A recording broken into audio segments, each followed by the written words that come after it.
Dear friends, welcome back to my channel, and now you are watching a 3-star hotel.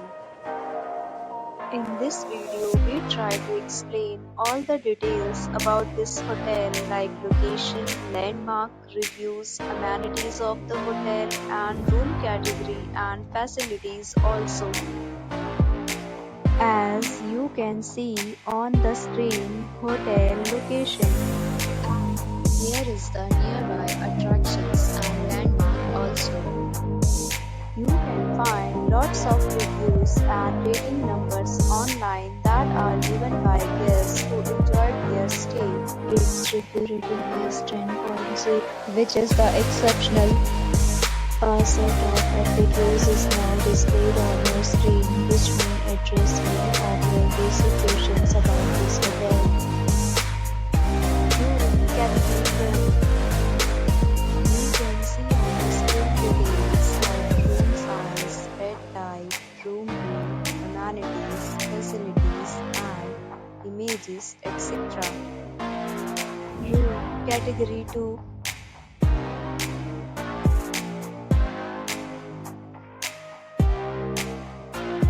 Room category 3.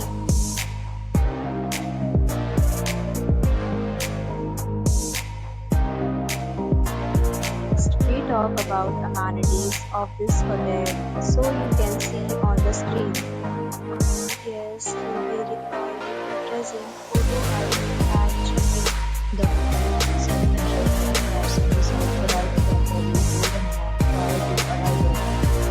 The location of the hotel is attractive and guests love to enjoy the surroundings. Categories of rooms are available online. You can book them online and enjoy your stay. Several deals and offers are available online for this hotel, along with various meal plan and payment policies. If you are planning to book it, you can do so through the link provided in the description. For booking or more details, follow the description link. If you are facing any kind of problem in booking a room in this hotel, then you can tell us by commenting. We will help you. If you have already stayed in this hotel, please share your experience in the comment box. If you are new on this channel or you have not subscribed our channel yet, then you must subscribe our channel and press the bell icon so that you do not miss any video of our upcoming hotel. Thanks for watching.